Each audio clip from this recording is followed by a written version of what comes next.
ఎన్నో విషయాలలో నా కుమారుని పట్ల దేవుడు కార్యం చేశాడు.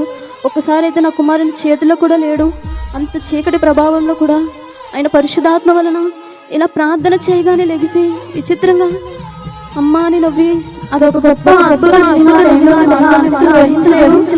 మాట ఇచ్చిన యేసయ్యా మమ్ము మరచిపోలేదుగా. వందనాలు. ఇక్కడ కూడి ఉన్న పెద్దలందరికీ, నా తోటి వారికి కూడా నా హృదయపూర్వక వందనాలు చెల్లించుకుంటున్నాను. నా సాక్ష్యం ఏంటంటే, నేను ఇక్కడి నుంచి కర్నూలు వెళ్ళేటప్పుడు ఒక దేవుని ప్రార్థించుకున్నాను. తండ్రి, నేను మరలే ఇక్కడ తిరిగి వచ్చే వరకు అత్తయ్య గారి పట్ల ఎలాంటి, ఆమెకి ఎట్లుంటుందంటే జబ్బ పనిచేది సరిగ్గా, తన పనికి వెళ్ళొచ్చి మళ్ళీ ఇంటికి వచ్చిన తర్వాత ఏదో ఒకటి రాస్తేనే కానీ తను కుదురుండదు. తండ్రి, నేను మరలా తిరిగి వచ్చేంత వరకు ఎలాంటి నొప్పి లేకుండా ఉంటే నీ సన్నిధిలో సాక్ష్యం చెప్పుకుంటాను తండ్రి అని నేను అనుకున్నాను. నేను అనుకున్నట్లుగానే తనకి 3 నెలల వరకు ఎలాంటిది లేదని చెప్పింది. నేను ఎప్పుడు ఫోన్ చేసి అడిగేదాన్ని, ఏ నొప్పి లేదు అనుకుని చెప్పేది. మరలా 2 నెలల క్రితం నుంచి మళ్ళీ వస్తుంది. అయినా దేవుని చిత్తం, ఇచ్చేది ఆయనే, తీసివేసేది కూడా ఆయనే. రెండవది, నా కుమారుని పట్ల తండ్రి అక్కడ చలి ప్రాంతము, మంచి ఎండలు కూడా అలానే ఉంటాయి. ఎలాంటి వాతావరణాన్ని తట్టుకునే శక్తిని నా కుమారునికి ఇవి ప్రభువా. చాలా విషయాలలో అక్కడ ఎన్నో విషయాలు నా కుమారుని పట్ల దేవుడు ఎన్నో కార్యాలు చేశాడు. కొన్ని దుష్ట శక్తుల నుండి కూడా దేవుడు మా ప్రార్థన ద్వారా వాటిని తరిమివేసే శక్తిని మాకు ఇచ్చాడు దేవుడు. అట్టి గొప్ప భాగ్యాన్ని బట్టి దేవునికి కృప మహిమ కలుగును గాక. ఎన్నో విషయాలలో నా కుమారుని పట్ల దేవుడు కార్యం చేశాడు. ఒక్కసారి అయితే నా కుమారుని చేతుల్లో కూడా లేడు, అంత చీకటి ప్రభావంలో కూడా ఆయన పరిశుద్ధాత్మ వలన ఇలా ప్రార్థన చేయగానే లెగిసి విచిత్రంగా అమ్మా అని నవ్వి అదొక గొప్ప అద్భుతం. నిజంగా ఆ టైంలో మేము అలా అస్సలు గ్రహించలేదు. ఎంత పేచి పెట్టడంతే చేతుల్లో ఉండేవాడు కాదు. నుంచోబెట్టినా కూర్చోబెట్టినా పాలు ఇచ్చినా సరే అస్సలు ఎట్టి పరిస్థితుల్లో నా బిడ్డ ఎంత గంట సేపు అస్సలు మాకు ఊపిరాడలేదు. సరే అయితే నేనైనా కొంచెం ధైర్యంగా ఉంటానేమో, కానీ ఆయన అయితే అస్సలు ఏడ్చేసేవాడు. ఏదైతే అదైంది ఒక్కసారి ప్రార్థన చేసుకుంటే ఎలా ఉన్నదో తెలుస్తుందని ఒక్కసారి ప్రార్థన చేసుకున్నాం అంతే.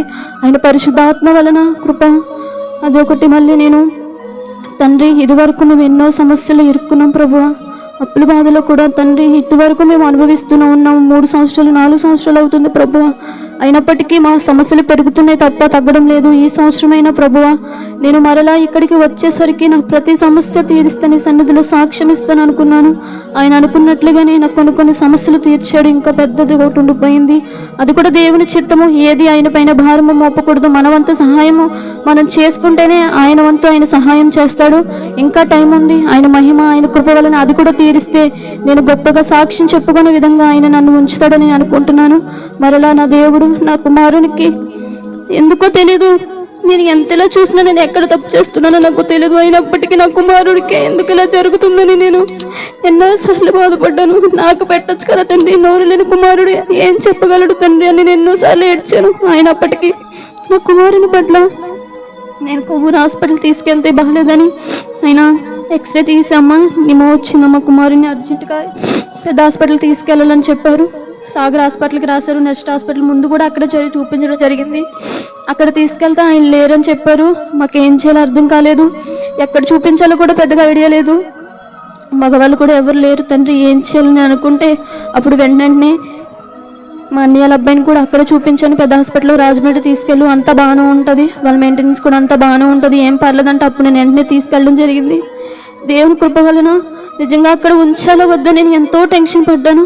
అయినప్పటికీ దేవుని మహిమ కృప, వాళ్ళు ప్రతిదీ మా సమస్యను అర్థం చేసుకొని వాళ్ళు చేసే ట్రీట్మెంట్ కూడా వాళ్ళు ఎంతో బాగా చేశారు.